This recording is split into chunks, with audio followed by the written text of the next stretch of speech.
अस्सलामु अलैकुम वरहमतुल्लाहि वबरकातुहू। सबसे पहले हम आपको अपने चैनल में खुश आमदीद कहते हैं। मोस्ट वेलकम, मरहबा बिकुम। अल्लाह की ज़ात से उम्मीद रखते हैं आप खैर व आफ़ियत से होंगे। आज का जो हमारा सबक है सूरह बकरा का सबक है। आयत नंबर 121 से लेकर 120 तक लफ्ज़ ब लफ्ज़ आपके सामने पेश की जाएगी। अगर आप हमारे चैनल में नए हैं, हमारे चैनल को सब्सक्राइब कीजिए। सो चलते हैं सबक की तरफ। अऊज़ु बिल्लाहि मिनश शैतानिर रजीम। बिस्मिल्लाहिर रहमानिर रहीम।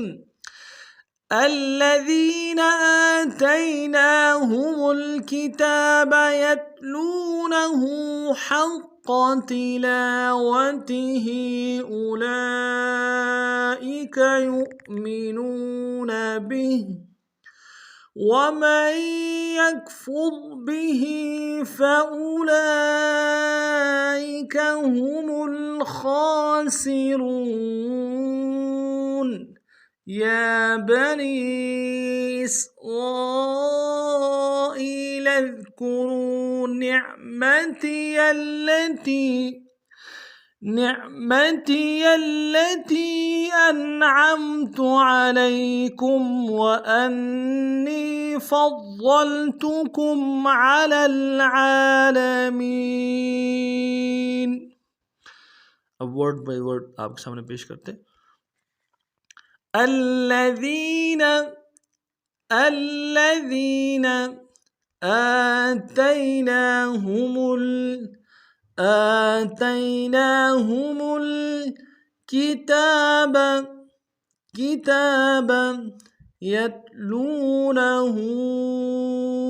यतलूनहु हक़्क़ तिलावतिहि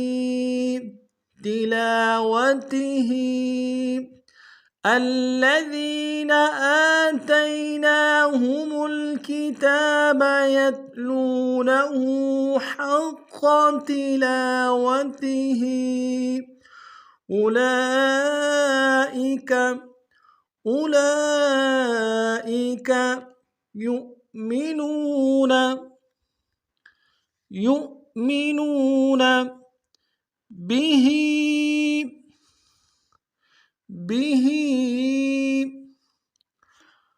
ومن يكفر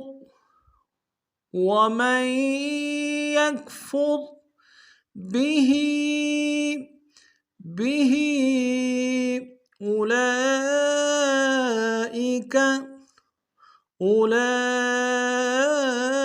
أولئك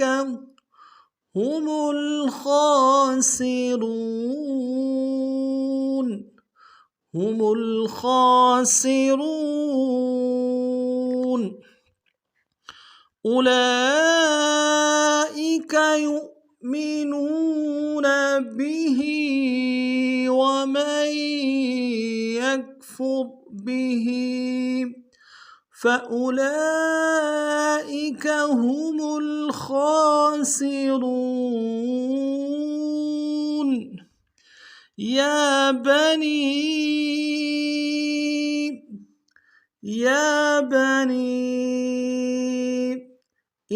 إسرائيل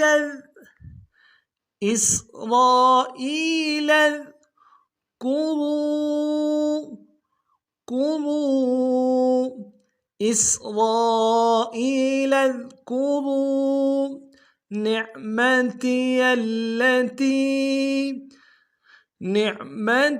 التي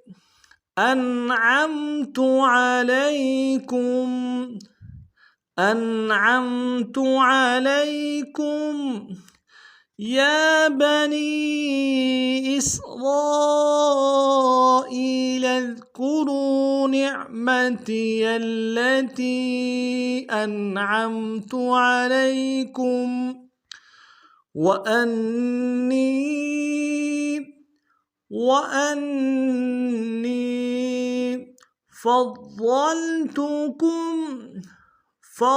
فضلتكم على العالمين.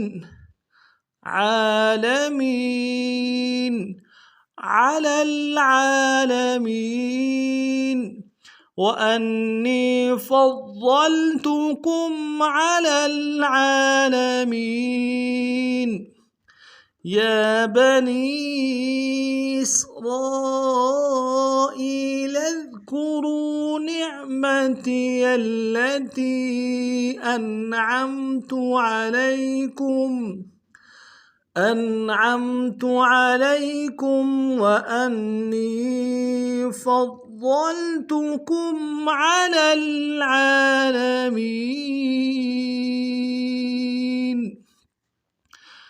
यहाँ तक हमारा सबक मुकम्मल हुआ। इंशाअल्लाह नए सबक में फिर मिलते हैं। तब तक के लिए अस्सलामु अलैकुम व रहमतुल्लाहि व बरकातुहू।